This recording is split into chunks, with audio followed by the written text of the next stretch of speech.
اور دوسری طرف امام جو ہے اس فن کا وہ اس کی تعدیل کرتا ہے، یا جرح ایک کی طرف ہے اور دوسری طرف جو ہے وہ تعدیل بہت سے ائمہ کی طرف سے ہے، تو اس میں تو ویسے ہی پھر تعدیل کا پلڑا جو ہے وہ بھاری ہوگا۔ لیکن جس وقت اس طرح کوئی صورت نہ ہو، بلکہ مثلا ایک قول ایک امام کا ملا کہ راوی مجروح ہے، اور ایک قول ایک امام کا ملا ہے کسی دوسرے امام کا کہ راوی جو ہے وہ صحیح ہے، تو اسی صورت کے اندر انہوں نے لکھا کہ فواجب لذالک ان یکون الجرح اولا من التعدیل، کہ جب جرح اور تعدیل دونوں اکٹھے ہو جائیں تو جرح کو ترجیح دی جائے گی۔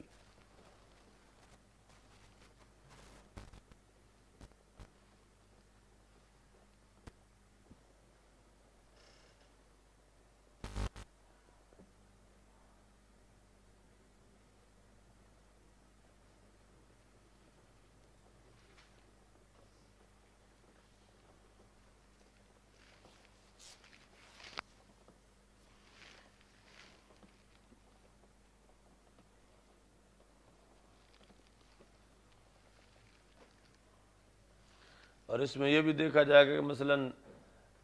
کوئی قول خواہ جرح کا ہو یا تعدیل کا ہو، وہ اس بندے جس راوی پر بحث ہو رہی ہے اس راوی کے علاقے کا ہے یا دور کا ہے۔ اگر مثلا اسی علاقے کے شہر، اسی راوی کے شہر کا وہ بندہ ہے اور دوسرا ایک دور کا بندہ ہے، تو پھر اس بنیاد پر کہ قریب والا زیادہ جانتا ہے تو پھر وہ قریب والا جو ہے اس کا قول راجح ہوگا، خواہ وہ جرح کے بارے میں ہو یا تعدیل کے بارے میں ہو، بشرطے کہ وہ قریب والا حاسد نہ ہو کسی اور قرینے سے ایسا کوئی سبب نہ پایا جائے، تو پھر جرح اور تعدیل دونوں میں سے وہ قول معتبر ہوگا جو قریب والے نے کیا ہے، جبکہ بعید والے کا قول مخالف ہے۔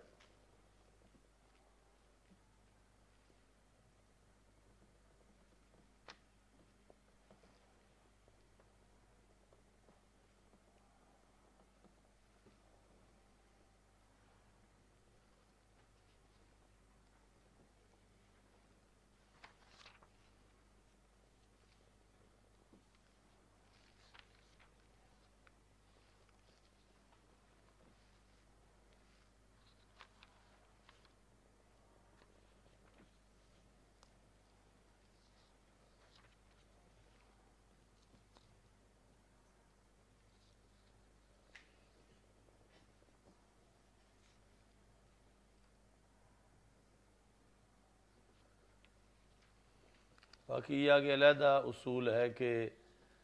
جو جرح مبہم ہے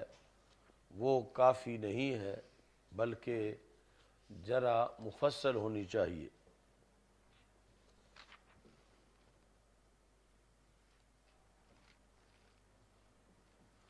یعنی جرح مبہم یہ کہ مطلقاً کہہ دینا فلاں راوی ضعیف ہے، تو مفصل یہ ہے کہ کسی کے حوالے سے ثابت کرنا کہ کس وجہ سے ضعیف ہے، چونکہ ضعف کی کئی وجوہات ہیں تو ان میں سے یہ ضعیف ہے تو کس وجہ سے ضعیف ہے۔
باقی جو راوی ضعیف ہے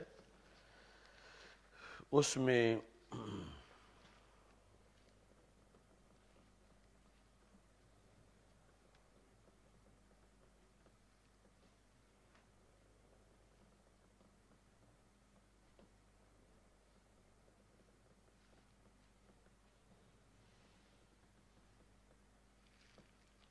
کچھ ضعف ایسے ہیں جو کہ زائل ہو سکتے ہیں، اور کچھ ضعف ایسے ہیں جو زائل نہیں ہو سکتے۔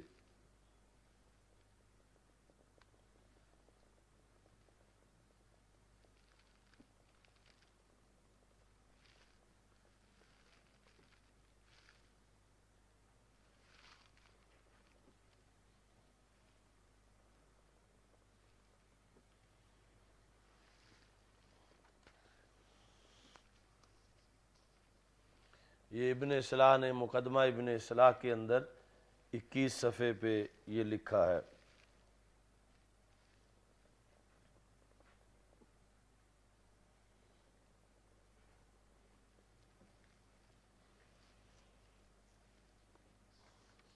مثال کے طور پر کسی راوی کو ضعیف قرار دیا گیا تھا ضعف حفظ کی بنیاد پر کہ اس کا حافظہ کمزور ہے،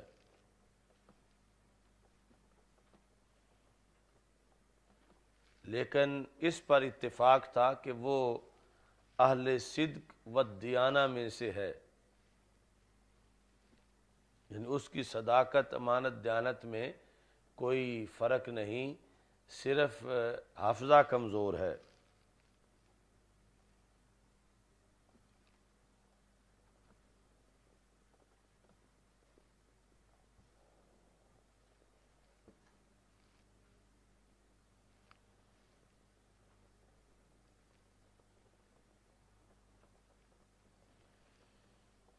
تو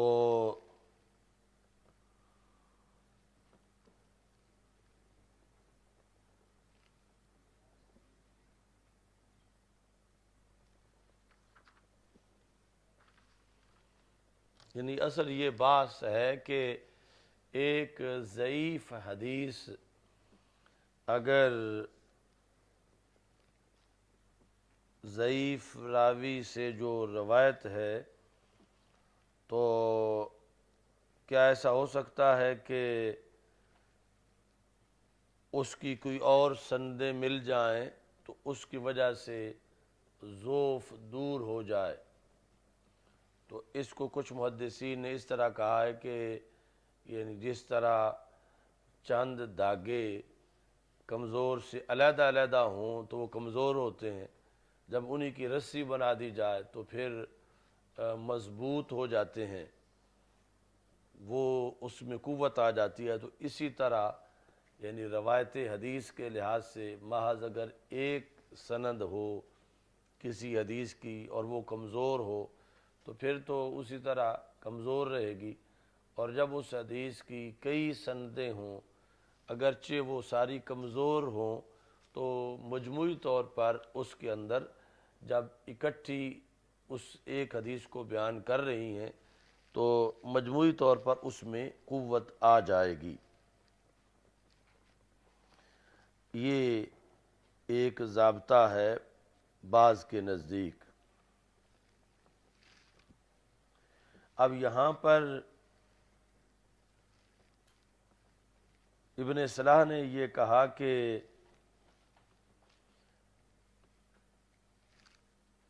یہ جو قوت آتی ہے مشروط طریقے سے آتی ہے، یعنی ایسا نہیں ہے کہ جو بھی ضعیف ہو وہ قوی ہو جائے مختلف سندوں کی وجہ سے، وہ ضعیف مختلف سندوں کی وجہ سے قوی ہو جاتی ہے کہ جس ضعیف کا راوی ضعیف تھا سوء حفظ کی بنیاد پر اور دیانت امانت میں صحیح تھا، تو وہی حدیث کسی ایسے محدث، ایسے راوی سے بھی مل گئی ہے کہ جن کا حافظہ کمزور نہیں، تو اب یہ چیز جو ہے فائدہ دے جائے گی کہ جب دوسری سند اگرچہ وہ بھی ضعیف ہے لیکن اس میں ضعف راوی کا جو ہے حافظے کی وجہ سے نہیں ہے، تو اس کا حافظہ پہلی روایت کے ساتھ مل کر اس طرح یعنی ضعیف روایت بھی قوی ہو سکتی ہے۔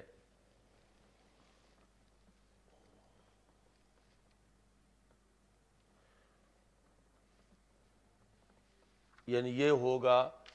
کہ اصل وہ پہلی جو روایت ہے اس میں مضبوطی آ جائے گی کہ جب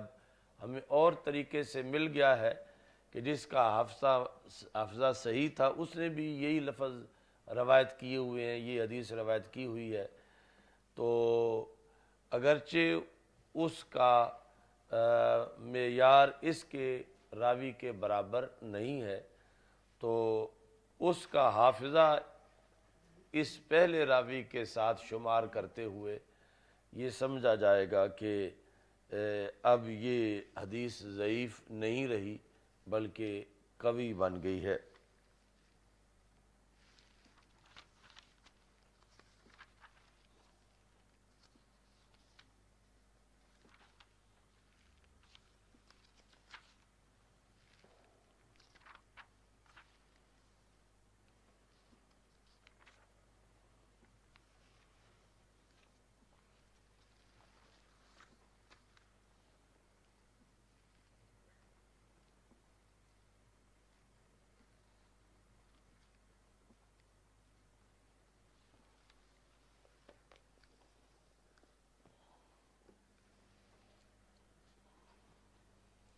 تو میں کسی کے پاس کرمانی ہے، کرمانی وہ اپنی پہلی جلد نہیں مل رہی، اس میں بھی ضروری بحث ہے۔ اچھا جی،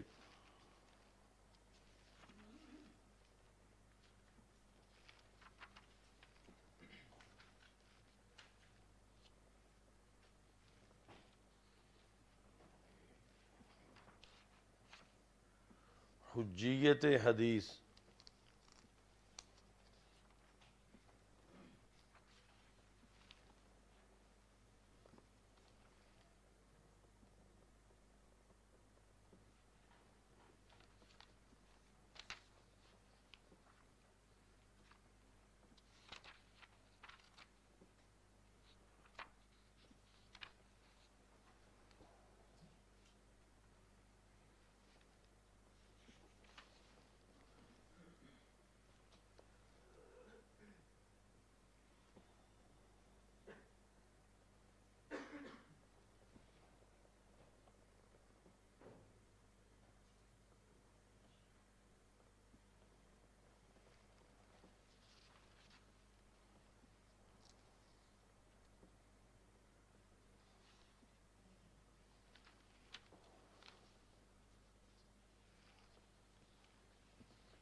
تو قرآن مجید کی آیات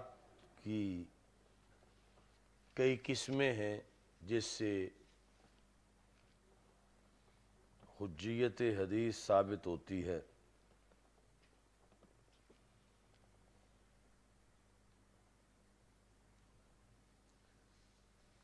یعنی آیات تو بہت ساری ہیں، بہت زیادہ ہیں،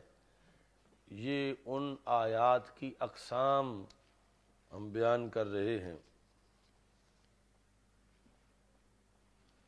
پہلی قسم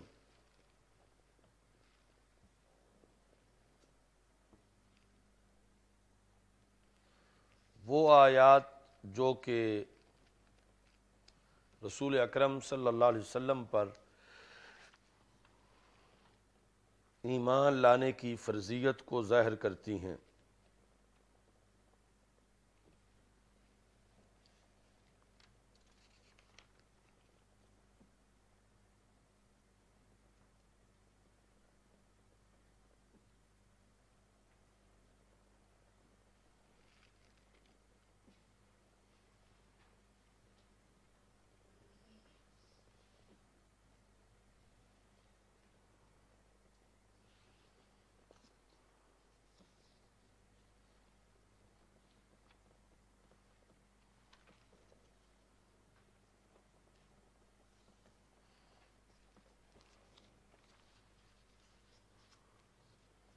تو یہ ساری آیات جو ہیں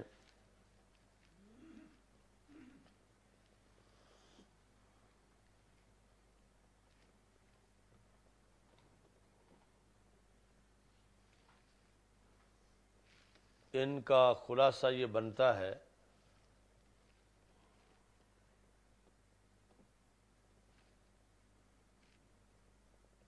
یعنی نبی اکرم صلی اللہ علیہ وسلم پر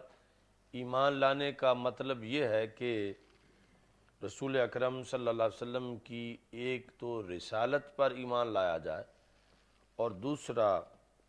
آپ اللہ کی طرف سے جو کچھ لائے ہیں انسانیت کے لیے اس پر ایمان لایا جائے۔ نبی اکرم صلی اللہ علیہ وسلم پر ایمان لانے کے اندر یہ دو چیزیں ہیں کہ آپ کی رسالت پر اور جو کچھ آپ لے کے آئے ہیں اللہ کی طرف سے انسانیت کی رہنمائی کے لیے۔ اب جو کچھ لے کے آئے ہیں اس کی پھر دو قسمیں ہیں۔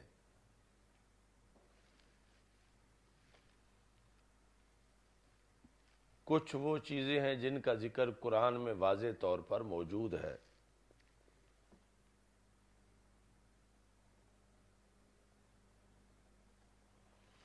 اور کچھ وہ ہیں کہ جن کا ذکر قرآن مجید میں واضح طور پر موجود نہیں ہے۔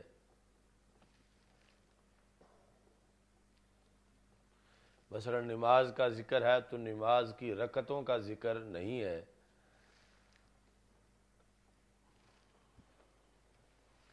تو ایمان بے محمد صلی اللہ علیہ وسلم کے اندر ہی یہ بات موجود ہے کہ رسول پاک صلی اللہ علیہ وسلم کی حدیث پر بھی ایمان رکھے تو پھر مومن ہے، کیونکہ جو چیز آپ لے کے آئے ہیں وہ ساری چیزیں صراحتاً قرآن مجید میں موجود نہیں، بعض ان میں سے صراحتاً ہیں اور بعض دیگر تب بندے کو پتہ چلے گی کہ حدیث کو پڑھے گا کہ وہ حدیث میں ہے، تو اگر حدیث معتبر ہی نہ ہو معاذ اللہ اس کے نزدیک تو پھر ایمان ہی مکمل نہیں ہوتا۔ تو ایمان بے محمد صلی اللہ علیہ وسلم کے لحاظ سے ضروری ہے ان آیات کی وجہ سے کہ حدیث کو قابل حجت مانا جائے۔ تو یہ بہت سی آیات ہیں جو اس مضمون کی ہیں۔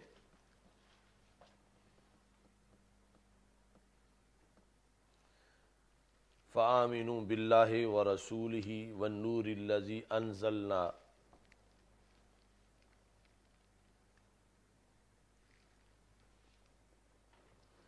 یا ایھا الذین آمنوا آمنوا باللہ ورسولہ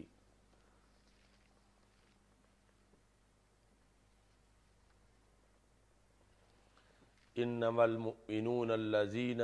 آمنوا باللہ ورسولہ۔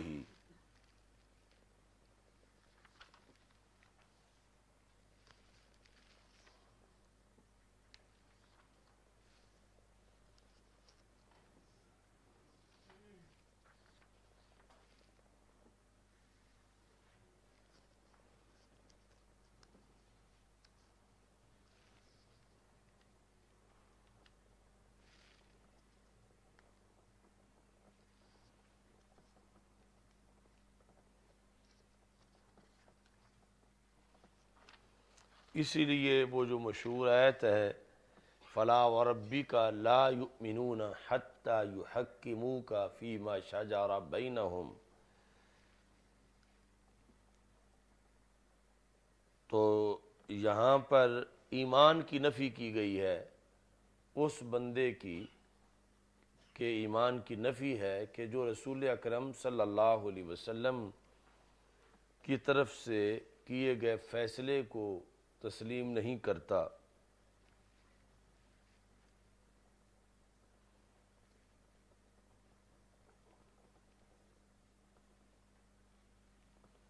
اب نبی اکرم صلی اللہ علیہ وسلم سے یہ فیصلہ کروانے کی ضرورت تب پڑی کہ قرآن میں وہ فیصلہ واضح نہیں تھا۔ تو اگر نبی اکرم صلی اللہ علیہ وسلم کی بتائی ہوئی بات یعنی حدیث قابل حجت ہی نہ ہو تو پھر سرکار دو عالم صلی اللہ علیہ وسلم کے فیصلے کو ایمان کے لیے شرط کیسے قرار دیا جا سکتا ہے کہ مومن مومن ہی تب ہوگا جب آپ کے فیصلے کو تسلیم کرے گا۔ تو اس سے پتہ چلا کہ آپ کی حدیث جو ہے وہ قطعی ہے، یعنی حکم کے لحاظ سے ماننا اس کو ضروری ہے۔ یہ تو آگے علیحدہ بات ہے کہ ہم تک پہنچنے کے لحاظ سے وہ کس ذریعے سے پہنچی، کہ وہ سند کمزور ہے یا قوی ہے،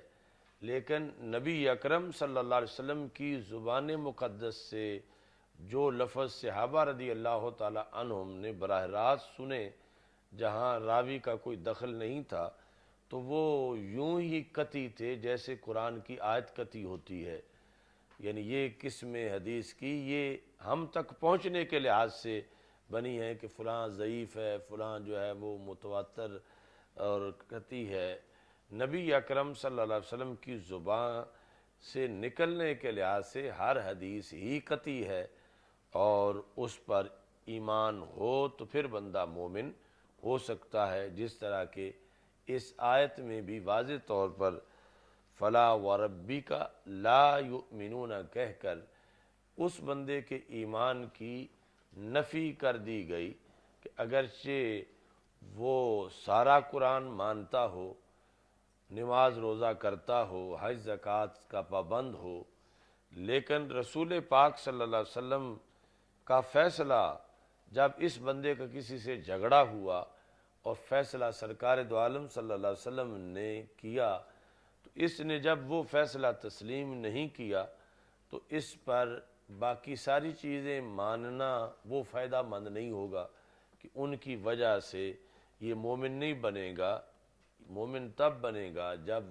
باقی چیزوں کے ہمراہ سرکار دو عالم صلی اللہ علیہ وسلم کے فیصلے کو بھی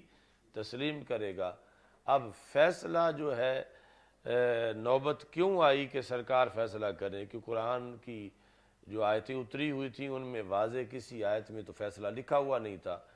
تو رسول اکرم صلی اللہ علیہ وسلم نے جو کیا وہ حدیث ہے، اور اگر حدیث ہی معتبر نہ ہو تو پھر جو ہے یہ ہو ہی نہیں سکتا کہ آگے اس چیز کو معاذ اللہ ایمان کی شرط بنایا جائے۔ تو لا یؤمنون کا حکم جو لگایا گیا تو اس بیس پر کہ نبی اکرم صلی اللہ علیہ وسلم کی حدیث قطعی ہے، جو آپ نے فیصلہ کیا وہ قطعی تھا، اور ماننے والے نے جرم کیا، اتنا جرم کہ جس کی وجہ سے ایمان برقرار نہیں رہتا۔ دوسری قسم کی وہ حدیثیں ہیں، دوسری قسم کی وہ آیات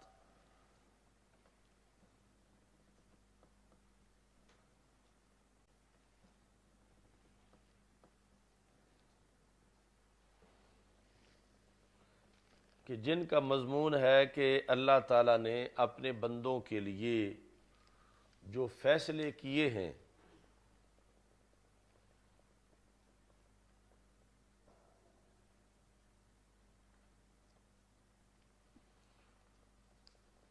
ان کی وضاحت جو ہے وہ رسول پاک صلی اللہ علیہ وسلم پر چھوڑ دی گئی ہے۔ پہلا تو تھا کہ فیصلہ ہی سرکار کریں گے،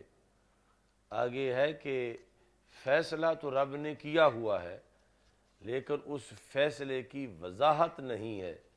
تو وضاحت رسول اکرم صلی اللہ علیہ وسلم اس فیصلے کی فرمائیں گے۔ تو اب اگر نبی اکرم صلی اللہ علیہ وسلم کی حدیث حجت ہی نہ ہو تو پھر فیصلوں کی وضاحت معتبر کیسے ہوگی، اور اگر فیصلوں کی وضاحت نہ ہو تو فیصلوں پہ عمل کیسے ہو سکے گا۔ اس لیے قرآن مجید کی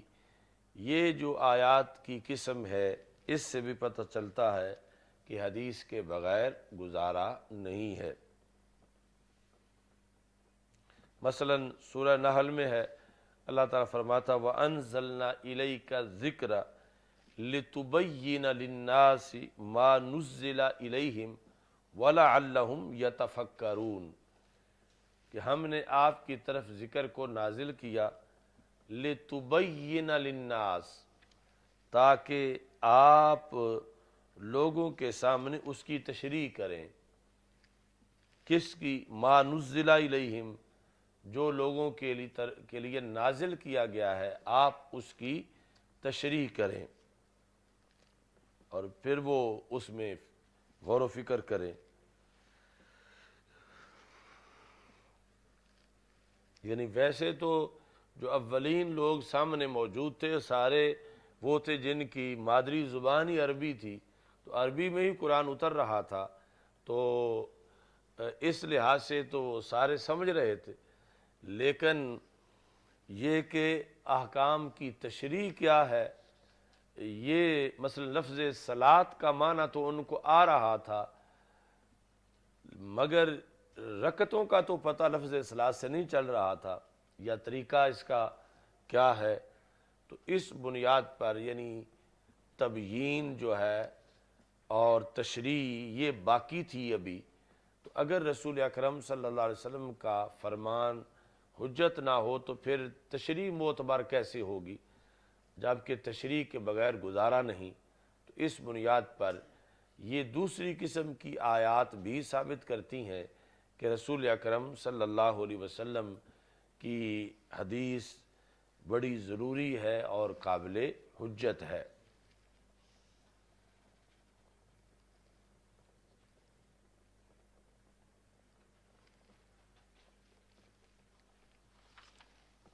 اچھا جی،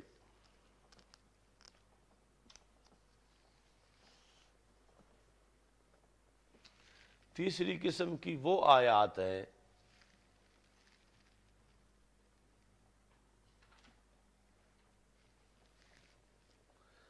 جن میں بغیر کسی قید کے یہ کہا گیا ہے کہ ایمان والوں تم پر رسول اکرم صلی اللہ علیہ وسلم کی اطاعت لازم ہے.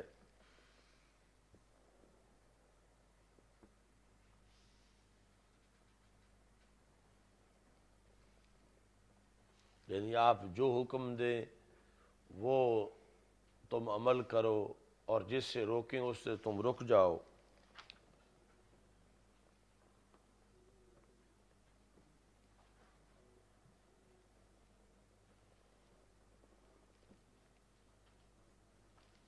مطلقاً یہ بتایا گیا.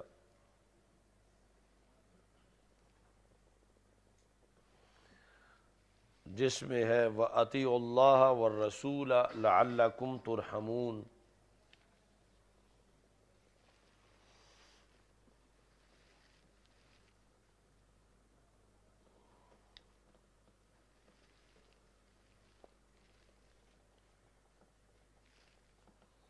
تو اس میں اس طرح کی آیات میں جو اطاعت کا ذکر ہے تو مطلقاً ذکر ہے،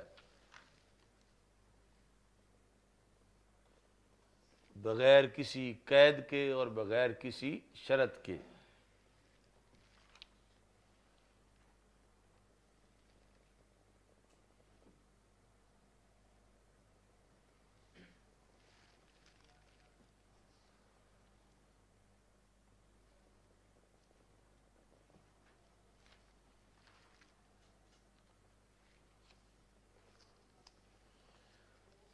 مطلب یہ نہیں کہ یہ جو آپ فرمائیں بطور آیت قرآن وحی مطلوب اس کی تو اطاعت کرو، اور جو وحی مطلوب کے طور پر نہ بیان کریں بطور حدیث بیان کریں اس کی اطاعت نہ کرو. ایسی کوئی تقسیم نہیں ہے، مطلقاً اطاعت کو لازم کیا گیا ہے، خواہ آپ جو پڑھ رہے ہیں وہ قرآن ہو یا قرآن کے علاوہ ہو. تو اگر حدیث قابل حجت نہ ہو تو پھر اطیعوا کے اطلاق پر عمل نہیں ہو سکتا، کہ کیونکہ قرآن مجید نے تو مطلقاً آپ کی اطاعت کا حکم دیا ہے، مقید نہیں دیا کہ جو آپ قرآن پڑھ کے سنائیں اس کی اطاعت تو کرو، اور جو اس کے علاوہ جو وحی غیر مطلوب ہے حدیث اس کے لحاظ سے جو فرمائیں اس کی نہ کرو، ایسی کوئی تقسیم نہیں ہے۔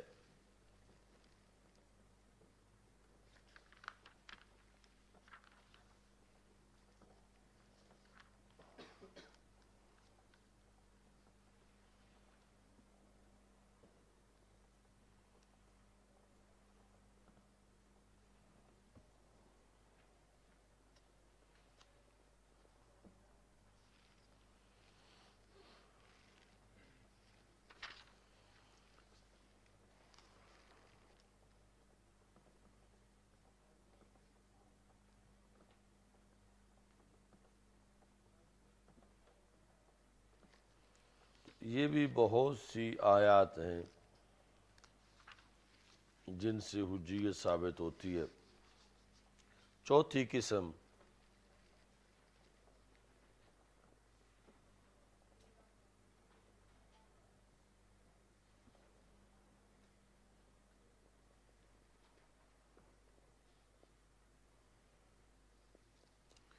یہ ان آیات کی قسم ہے کہ جن میں یہ بتایا گیا ہے کہ رسول اکرم صلی اللہ علیہ وسلم کی ہر ادا قابل اتباع ہے اور اس کے اندر حسن و جمال ہے، اور وہ تمہارے لیے نمونہ ہے۔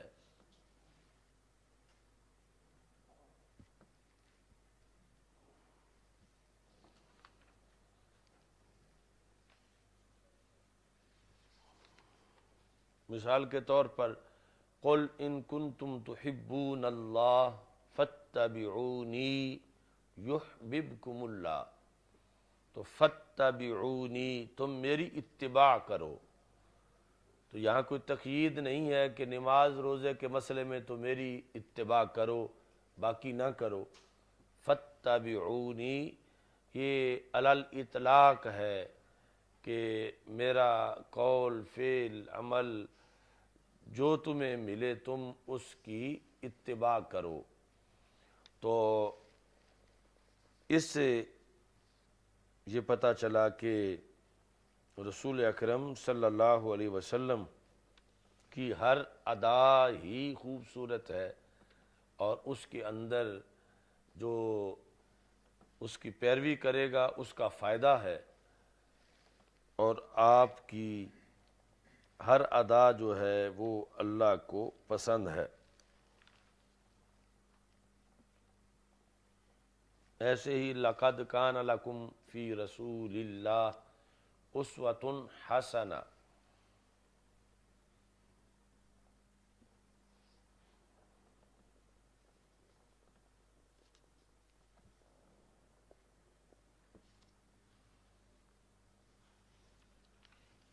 لقد کان لکم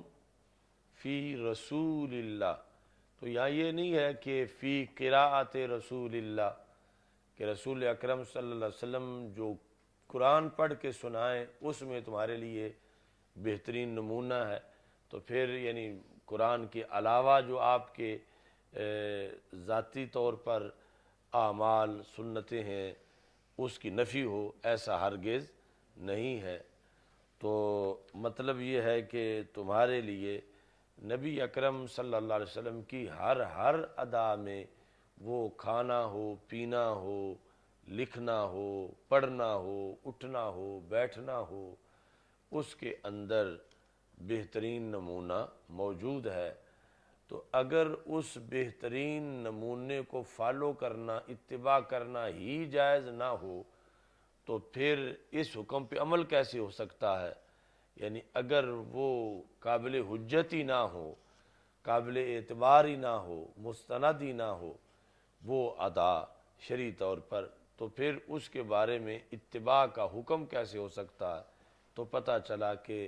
رسول اکرم صلی اللہ علیہ وسلم کی ہر ادا مستند ہے، معتبر ہے، اور اس سے فائدہ ہونا یہ قطعی ہے۔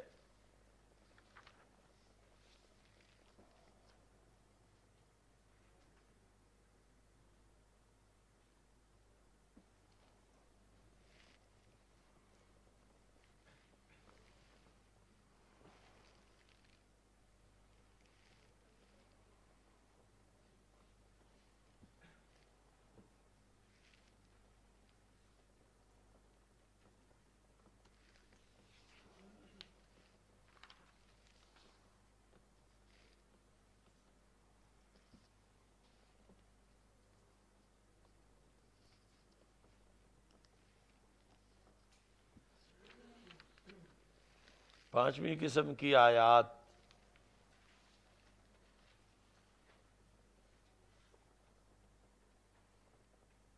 ان کا خصوصی طور پر جو مفہوم ہے، وحی مطلوب ہو یا غیر مطلوب ہو،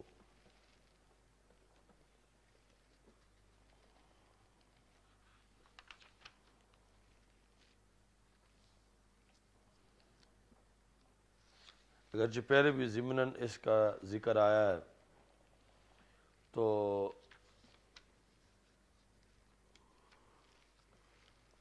اس میں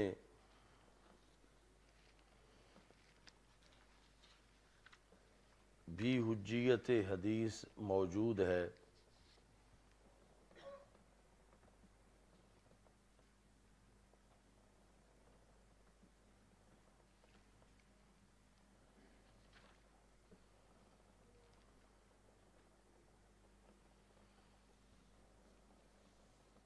مثلا وَيُحِلُّ لَهُمُ الطَّيِّبَاتِ وَيُحَرِّمُ عَلَيْهِمُ الْخَبَائِثَ۔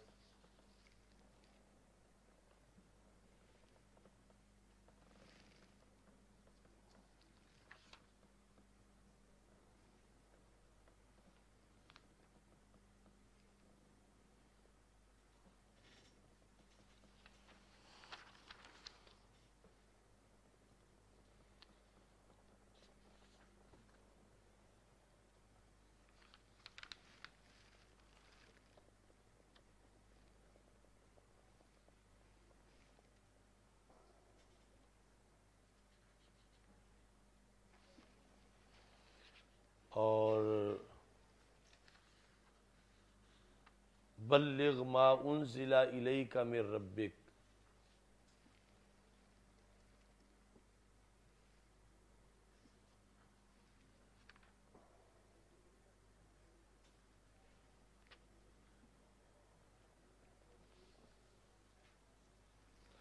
تو مجموعی طور پر یعنی یہ جو حجیت حدیث ہے، اس کے اندر جو فلسفہ ہے وہ ہے کہ رسول اکرم صلی اللہ علیہ وسلم کا بے عیب ہونا، اور ہر گھڑی میں آپ کی ہر ادا کا اللہ کے ہاں پسندیدہ ہونا، اور کوئی وقت بھی ایسا نہ ہونا کہ جس میں اللہ ناراض ہو۔ یعنی یہ اسی بیانیہ میں مانا جا سکتا ہے جو ہم اہل سنت کے نزدیک ہے۔ تو اس بنیاد پر پھر حجیت حدیث کا مطلب زیادہ ہائی لائٹ ہوگا، اور جو لوگ یعنی رسول اکرم صلی اللہ علیہ وسلم کی طرف معاذ اللہ عیب کی نسبت کرتے ہیں، تو ان کے لحاظ سے پھر مخالفین کو موقع ملتا ہے کہ ظاہر ہے کہ یہ چیز قابل اعتراض ہے، عیب ہے، تو اس کی تو اتباع جائز نہیں، تو پھر تمہارا دعویٰ کہ ہر جہت میں ہمیں فالو کرنا ہے ان کو، تو یہ درست نہیں۔ اس بنیاد پر یعنی جو ہمارا بیانیہ ہے اہل سنت و جماعت کا، سیرت مصطفیٰ صلی اللہ علیہ وسلم کو بیان کرنے کے لحاظ سے وہ قریب ترین ہے اس چیز کے حجیت حدیث کے، کہ رسول پاک صلی اللہ علیہ وسلم کی حدیثیں قطعی ہیں، معتبر ہیں۔ یہ ہمارے لحاظ سے کہ جس وقت اللہ تعالیٰ فرماتا لعمرو کا محبوب مجھے تمہاری عمر کی قسم، تو عمر کا اطلاق پھر صرف اعلان نبوت کے بعد پر نہیں ہوتا، عمر کا اطلاق ولادت سے لے کر وصال تک ہر گھڑی پہ ہوتا ہے۔ تو اللہ جس کو اتنا عظیم سمجھے، جس چیز کو کہ اس کی قسم اٹھائے، تو وہ پھر واقعی بہت عظیم ہوگی۔ تو جب پوری عمر کی قسم ہے تو پھر پوری عمر کا ہر لمحہ اتنا حسین ہے، اور اتنا اس پر اللہ خوش ہے، اور ہر لمحہ جو ہے وہ اس قدر ہے کہ رب اس کی قسم اٹھا رہا ہے، اس بنیاد پر پھر یعنی نبی اکرم صلی اللہ علیہ وسلم کی ایک طرف تو سیرت طیبہ عمر مبارک کی ہر گھڑی جامع روشن قابل نہایت ہی بے مثل ثابت ہوگی، اور دوسری طرف پھر حجیت حدیث کا جو تقاضا ہے وہ بھی پوری طرح اجاگر ہوگا کہ جب ہر لمحہ اتنا عظیم ہے تو پھر ہر لمحے کے اندر جو رسول اکرم صلی اللہ علیہ وسلم نے گفتگو فرمائی پھر وہ قابل حجت ہے، چونکہ اللہ اس لمحے کی بھی قسم اٹھا رہا ہے۔ تو یہ عمومی طور پر، باقی جو چیزیں مستثنیٰ ہیں بعض وجوہات پہ کہ جنہیں منسوخ کر دیا گیا یا جن سے خود رسول پاک صلی اللہ علیہ وسلم نے لکھنے سے روکا،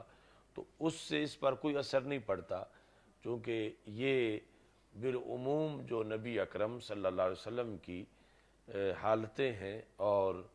آپ کا منصب ہے، اس کی بنیاد پر یہ شان ہے آپ کی کہ آپ کی ہر ادا حسین ہے اور ہر ادا اپنانے کا حکم ہے، اور وہ ظاہر ہے کہ ہر ادا قرآن میں نہیں لکھی ہوئی، تو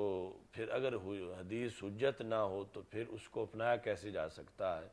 تو ثابت ہوا کہ حدیث حجت ہے۔ تو یہ مجموعی طور پر یعنی 5 کیٹاگریز ہیں آیات کی، 5 آیات نہیں بلکہ 5 کیٹاگریز ہیں آیات کی، اور ہر ایک کیٹاگری کے اندر بہت سی آیات ہیں کہ جو ثابت کرتی ہیں کہ کوئی مومن ہو ہی نہیں سکتا جب تک کہ وہ رسول اکرم صلی اللہ علیہ وسلم کی حدیث کو تسلیم نہیں کرتا اور اس کو قابل حجت نہیں سمجھتا۔ تو یہ جو تمہید بخاری کا سلسلہ ہے یہ بھی وقتاً فوقتاً ساتھ جاری رہے گا، تو کل سے انشاءاللہ وہ پہلی حدیث جو ہے وہ پڑھیں گے بخاری شریف کی، لیکن اس شرط کے ساتھ کہ کل آپ کے مطالعہ کا بھی ٹیسٹ ہوگا کہ کم از کم جو حاشیہ اس پر لکھا ہوا ہے آپ کے نسخے پر، یہ حاشیہ آپ نے پڑھ کے آنا ہے۔ باقی اگر شروحات اور بھی پڑھیں تو نور علی نور ہے، لیکن کم از کم اتنا تو پڑھ کے آئیں۔ صرف ایک صفحہ آپ کو دیا جا رہا ہے اور وہ کل آپ سے پوچھا بھی جائے گا، مطلب آپ کو اس کا کتنا آتا ہے، عبارت اس کی آپ کس طرح پڑھتے ہیں، یعنی ٹیکسٹ کے علاوہ جو سائٹ پہ حاشیہ لکھا ہوا ہے وہ بھی پوری طرح دیکھ کے آنا ہے۔ الحمدللہ رب العالمین والعاقبۃ للمتقین والصلاۃ والسلام علی رسولہ الکریم۔ استغفر اللہ